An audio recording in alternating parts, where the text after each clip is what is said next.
नमस्कार दोस्तों, मैं अभिषेक स्वागत करता हूं आपका A1 राजस्थान न्यूज़ पर। दोस्तों, आज हमारे साथ हैं एक ऐसी दिग्गज नेता जो झुंझुनू के अंदर जो है 9 बार विधायक रह चुकी हैं और इनका नाम है सुमित्रा सिंह। तो चलिए आज हम इनसे बातचीत करते हैं और आपको बताते हैं कि इनका राजनीति में आने का क्या कारण रहा और किस कारण से इन्होंने राजनीति में कदम रखा। नमस्कार। मैम, सबसे पहले तो आपका हमारे चैनल A1 राजस्थान न्यूज़ पे हार्दिक स्वागत है। धन्यवाद आपका। तो मेरा पहला सवाल आपसे ये है कि आपका मतलब राजनीति में आने का क्या कारण रहा? ऐसा था कि मैं यहाँ पर सेठ मोतीलाल कॉलेज में लेक्चरर थी और यहाँ पर ये सन 55 के आसपास की बात है। यहाँ पर कुंभाराम आर्य जो उस समय मंत्री हुआ करते थे पंचायती राज के, वो यहाँ पर दौरे पे आए थे।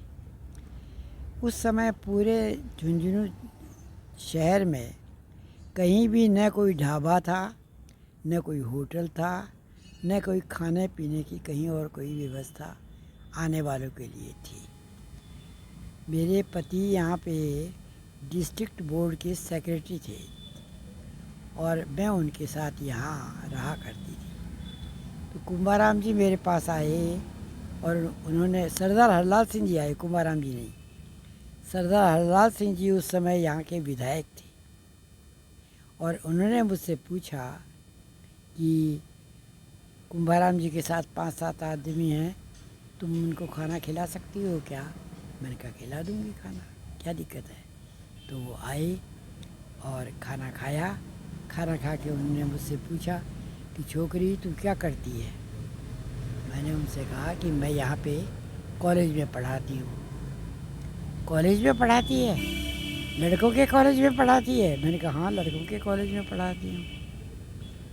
उन्होंने कहा ठीक है, बहुत अच्छा। मैं कुछ दिनों बाद उनके पास गई जयपुर और मैंने उनसे कहा कि आप मेरी सिफारिश कर दो। मेरा तो फर्स्ट डिवीज़न केवल 4 नंबर से गया हुआ है, बाकी राजस्थान में कोई दूसरा व्यक्ति हिंदी लिटरेचर में ऐसा नहीं है जो मुझसे सीनियर हो, इसलिए आप मेरी सिफारिश कर दो।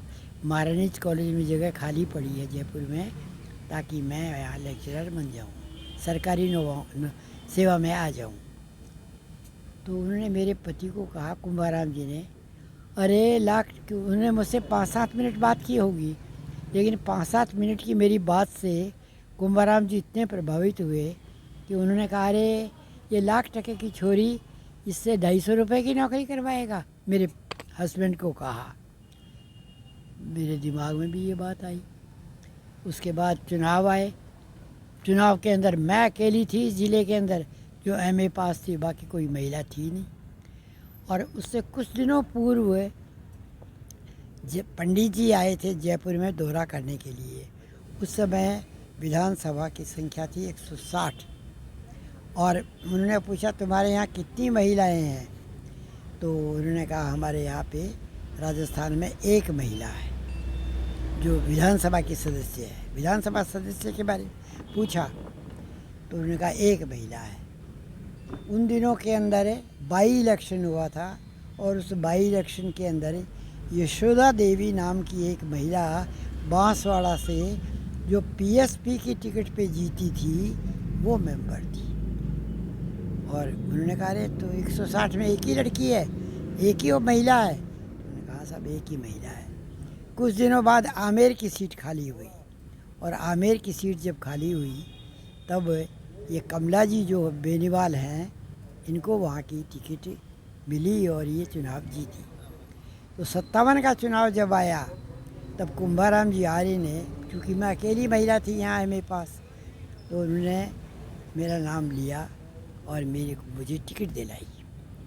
और उस समय मेरी उम्र 26 साल थी। मैं जब चुनाव लड़ी, पिलानी से टिकट दिलाई। उस समय पिलानी का नाम चिड़ावा था।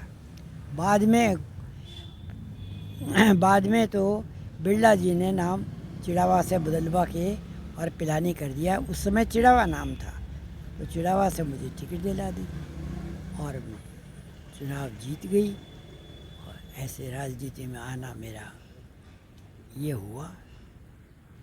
तो मेरा आपसे दूसरा सवाल ये है कि नेहरू जी के कार्यकाल से लेकर मोदी जी के कार्यकाल तक आपको राजनीति में क्या अंतर नज़र आता है? बहुत अंतर, ज़मीन आसमान का अंतर है।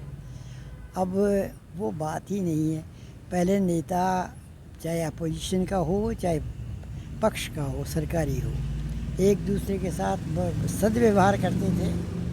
ज़बान से कभी इस तरह अपनी कोई अच्छी बात नहीं निकालते थे। और अब तो देखिए, जिसकी जो मर्जी है, जो बोलता है, जो मर्जी है आए सो करता है। मैं 57 से लेकर के और 77 तक, 77 तक, 20 साल तक विधानसभा में न कोई वेल में आता था, न कोई नारा लगाता था, न कोई विधानसभा के नियमों का, जिसे कह लेना चाहिए, उल्लंघन करता था। सब लोग बिल्कुल कायदे से। अब तो देखिए हंगामा मचता है विधानसभा के अंदर, न नियमों का पालन होता है। जब स्पीकर खड़ा हो, विधानसभा का अध्यक्ष जब खड़ा होता है और कुछ कहना चाहता है, उस समय जब तक वो वापस कुर्सी पे नहीं बैठता, तब तक सदन के अंदर न कोई आ सकता है न कोई जा सकता है। मोहनलाल सुखाड़िया 5-5 मिनट तक दरवाजे पे खड़े रहते थे। और अब तो कोई परवाह ही नहीं करता है कौन जा रहा है, कौन आ रहा है। चाहे स्पीकर खड़ा हो, चाहे कुछ और हो, नारेबाजी, हंगामा, ये सब चलता है। तो मेरा तीसरा सवाल आपसे ये है कि आपके राजनीतिक कार्यकाल में किस्सा जो आपके याद आता हो? विधानसभा का है या कि वैसे किसी और का? आपके राजनीतिक कार्यकाल में। मेरे राजनीतिक कार्यकाल में तो जाने कितनी बातें हुई हैं। क्या, कौन सी बात को बताऊँ आपको? कोई एक। देखिए, 77 में भैरव सिंह जी शेखावत बने मुख्यमंत्री और मैं कांग्रेस की एमएलए थी। 2-4 दिन पहले विधानसभा में बजट जब रखा गया तो उस पर बहस हुई और उस बहस में हमने डट के, और बीजेपी सरकार की, उस समय जनता दल से थे, वो भारतीय जनता पार्टी नहीं थी, वो मुख्यमंत्री थे। तो हमने डट के बजट की, जिसे कहना चाहिए, निंदा की। और उसके बाद 2-4 दिन बाद मैंने एक दिन टेलीफोन किया भैरव सिंह जी को, मुख्यमंत्री को, कि मैं आपसे मिलना चाह रही हूँ। तो उन्होंने कहा क्यों? मैंने कहा कोई काम है। तो उन्होंने कहा कि क्यों, मुझे चाय नहीं पिलाओगी? मैं घर आऊँगा, घर आके चाय पियेंगे, चाय पीने के बाद जो बाप को बात कहनी है वो आप कह देना। मैंने कहा ठीक है। भैरव सिंह जी घर आए, घर आकर के चाय पी और चाय पीने के बाद बोले अब बताओ क्या बात है। मैंने जो बात उनको कही, उन्होंने उसी समय उसका ऑर्डर कर दिया, आदेश कर दिया।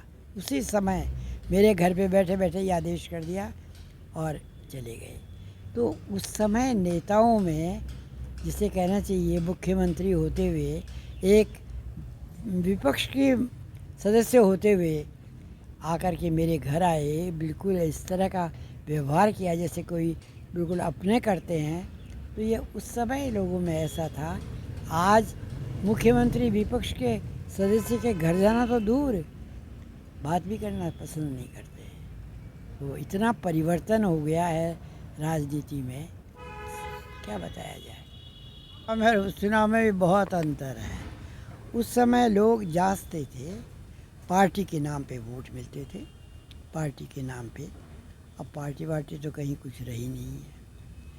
जब पार्टी एक ऐसे व्यक्ति को देने लग जाए टिकट, जिसकी एसओजी में रिपोर्ट चल रही है और जिसके खिलाफ अखबारों में आया, हमने तो अखबारों में पढ़ा है कि किसने क्या है क्या नहीं है, तो क्या किया जाए।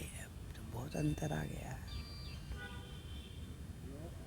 1952 का चुनाव से लेकर अब तक, और पहले के विधानसभाओं लेके अब विधानसभा का बाद आपराधिक प्रवृत्ति का लोगों की संख्या बढ़ने के कारण रोजाना आता है कि कांग्रेस के इतने आपराधिक जर दर्ज हैं, इतने बीजेपी वालों के हैं, और अखबार में तो रोजाना आता है।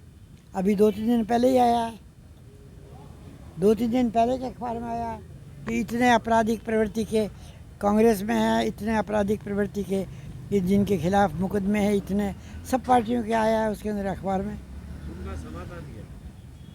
समाधान तो यही है कि पार्टी ऐसे लोगों को टिकट नहीं दे। कोई वैसे लड़ता हो तो लड़े अपनी हिम्मत पे, कम से कम पार्टी को तो टिकट नहीं देनी चाहिए। इमरजेंसी 1977 से में और आज की वर्तमान राजनीतिक व्यवस्था में क्या फर्क लग रहा है? 77 में और आज 77 के में 77 तक तो राजनीति बिल्कुल बहुत पवित्र तरीके से चल रही थी जन। अब 77 के बाद तो बहुत परिवर्तन हो गया।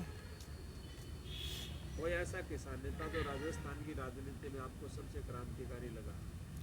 सबसे क्रांतिकारी किसानों के नेता थे कुंभाराम आर्य, कुंभाराम जी आर्य।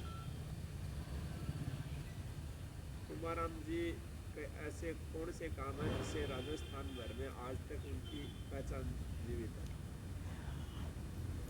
आपको पता नहीं मालूम है कि नहीं मालूम है, जागीरदारी प्रथा का उन्मूलन 1954 नहीं, शायद नहीं, 52 का 52 में, मुझे एग्जैक्ट तो याद नहीं है 1954 में हुआ कि 52 में हुआ, लेकिन जागीरदारी उन्मूलन जब हुआ और एक किसान को ज़मीन का मालिक बनाया, उस समय कुंभाराम जी और नाथूराम जी दोनों मंत्री थे और जयनारायण व्यास मुख्यमंत्री थे। तो 52 की बात, 52 की बात, वो मुख्यमंत्री थे उस समय। किसान को, जोतने वाले को ज़मीन का मालिक तब बना था 52 में। कुंभाराम आर्य उस समय मंत्री थे और नाथूराम बिरधा भी मंत्री थे और जयनारायण व्यास मुख्यमंत्री थे, और तब ज़मीन का मालिक बना था ज़मीन जोतने वाला।